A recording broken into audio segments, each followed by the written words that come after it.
help us to understand the huge value it brings to our life when we indulge in it and how transformative it is when we are obedient to it. So, Father, please give me your guidance again as I speak of your things. And Lord, may we truly be helped again tonight. We ask now in Jesus' name. Amen. All right. A couple of weeks ago, I started approaching the subject of how to heal your soul. We have most addiction struggles are not a substance problem. They are a soul problem manifested through substance use, okay? And so it'd be great for everybody to get off the substances, but then you still don't have healing, and you need to have healing. When I first realized that I could have healing in my soul, it was stunning to me. I was bound so much by my soul problems. I never thought I would be. The concept of being able to heal from a soul problem was just so mind-boggling to me. Frankly, I'd never even considered that it was possible. I felt that I was going to carry the burden of my soul struggles for the rest of my life. And when the Lord first began to work in me and changing those things in me, it was revolutionary to me, which encouraged me to go after it more. And I hope that you can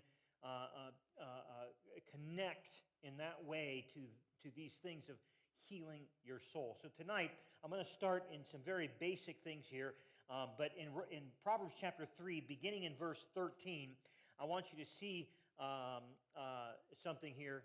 Yeah, 13, Brian, if you could get it up here.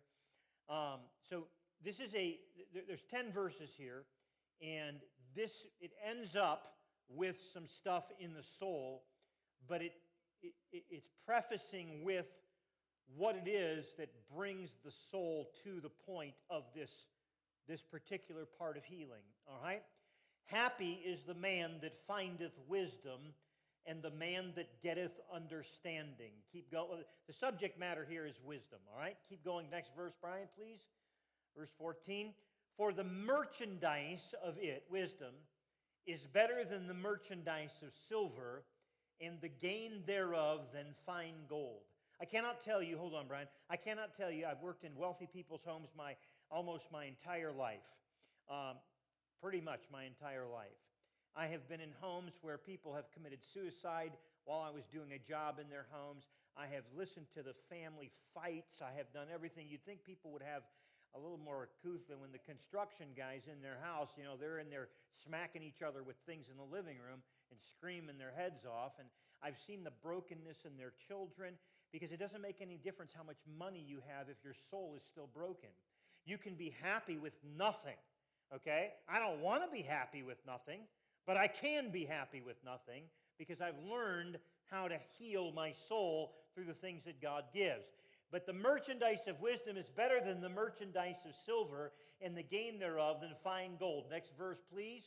She is more precious than rubies. Now listen to this statement. And all the things thou canst desire are not to be compared unto her. The most important thing any of us can gain is wisdom. Now, wisdom is not a one-off gain. It is a multiplicity of applications over the course of your life, but I will promise you this. Every application of wisdom that you can make in your life will heal some part of your soul. I promise you that.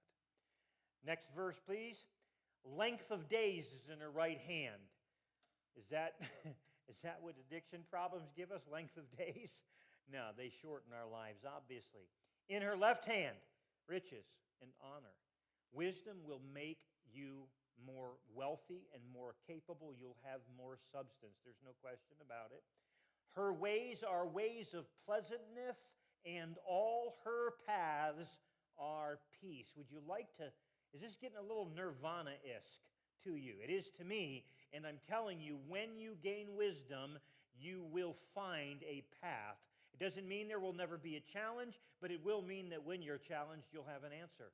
It never means you won't have a hardship, but it will mean that when you do have a hardship, you will then have strength. It does not mean that you will not feel sometimes overwhelmed, but you will not be overwhelmed. With wisdom, you will overcome. You see, this is what it brings to the table. Life's problems don't generally go away. You have to defeat them, okay? And so wisdom is going to be the primary source that God distributes to people in an effort so they can have soul healing. Next verse, please, Brian. She is a tree of life to them that lay hold upon her, and happy is everyone that retaineth her or hangs on to her. The Lord by wisdom hath founded the earth. By understanding hath he established the heavens. This is a repeated concept within the book of Proverbs, especially how God used wisdom to create everything. All right, next, by his knowledge the depths are broken up, the clouds drop down the dew. So even the processes of the physical world was designed by God through the concept of wisdom. Next one, here's what he says. My son, not let them, speaking of wisdom and understanding, my son, let not them depart from thine eyes. Keep sound wisdom and discretion. Does anybody know what the word discretion means? Pardon me? Very good. It's close. Discipline is very close. It's doing the right thing in the situation, whatever it needs to be done. You have discretion. I remember years and years ago when I first, early on in pastoring, I went to a hospital visit to try to encourage a young man who was dying with cancer. Or at least he thought he was dying with cancer. He ended up recovering. But at the time, he was in the throes of all of the treatments. And I'm not sure if you've ever known anybody that's gone through that stuff. This is before they had, all the medicines that help you not want to throw up and all that kind of stuff. This was, he was death sitting there. And he felt like it. I came in to cheer him up. That's not where you cheer somebody up. I felt like a fool because while I was trying to cheer him up, it became more and more obvious to me that this was not going to be. I didn't have enough discretion. I didn't know how to behave appropriately in a situation. The longer or the more I gained wisdom, the more I gained the ability to understand those things. That's why wisdom and understanding are always connected together. All right, but let's see what it says about the soul. My son, let not them depart from thine eyes. Keep sound wisdom and discretion. Give me the next verse. So shall they be life unto thy... You want some life in your soul? Your soul is going to gain life through you striving to the application of wisdom in your life. I cannot, listen, let me just explain it to you. Wisdom is like a medicine that you have no idea how it works. It just does. Oftentimes the applications of wisdom have nothing to do with the soul problem that you're dealing with. But when you are obedient to God in the area of wisdom and you pursue it, it's like the medicine you take over here heals something way over here.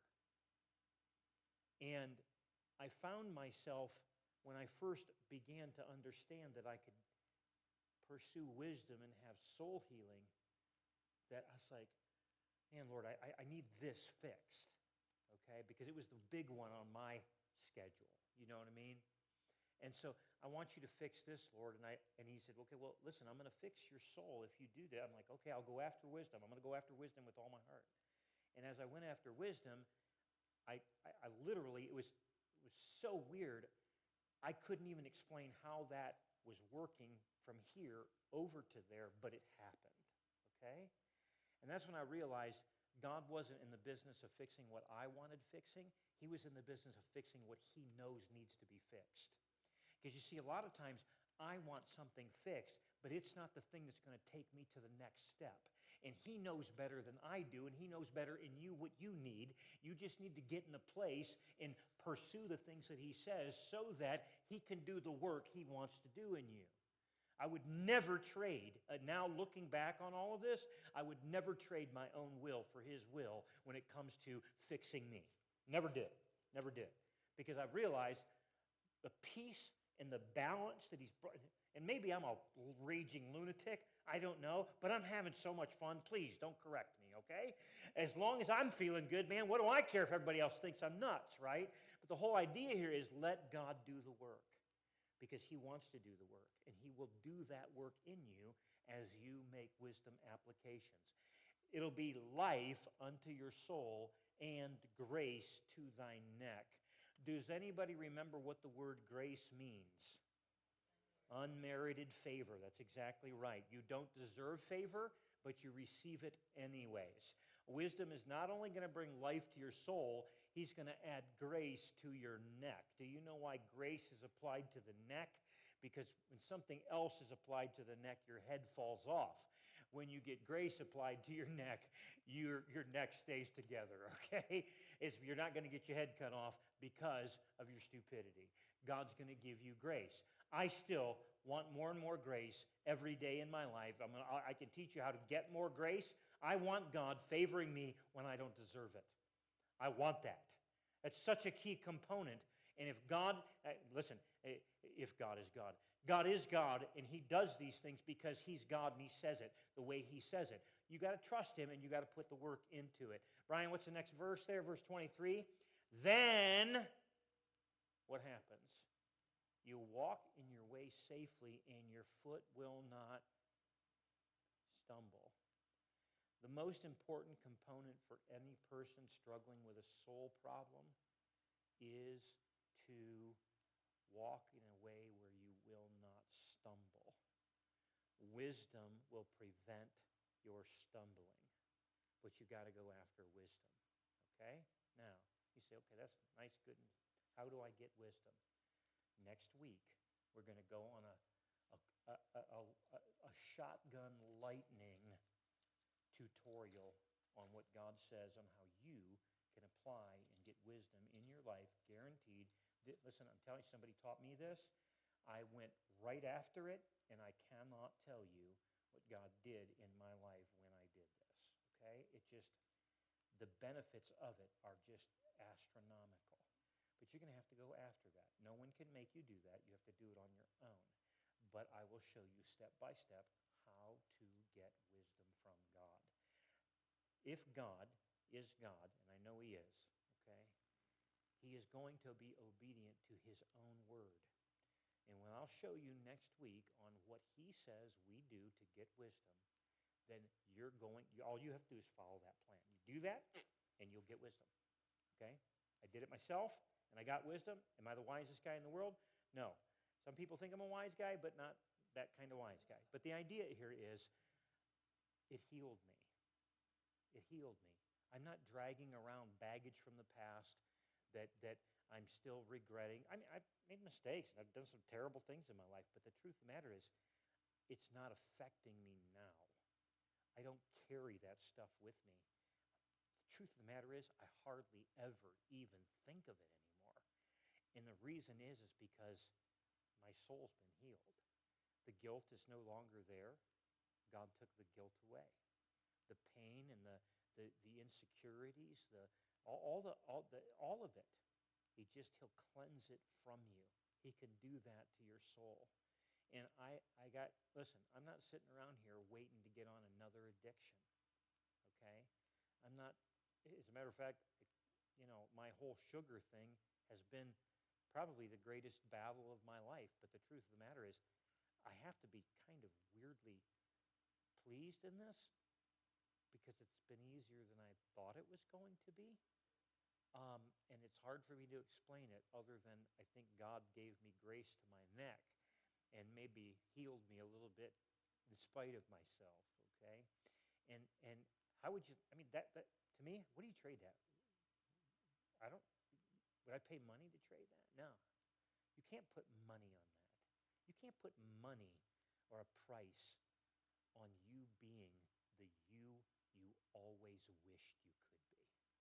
How much would that cost? Well, God doesn't want money from you. But I'll show you next week what he will trade you for. Wisdom. Okay? Father, I pray that you would help us. Lord, There is no student in this room, there is no human being on this planet that you will not respond to and magnificently work if we'll just do some simple things that you command us to do. And Lord, as we think about this week, I pray that you would prepare our hearts. And Father, I have to be honest with you, when I first started, Lord, to dabble with these understandings, I had no idea where they would take me. But now I would never reverse anything.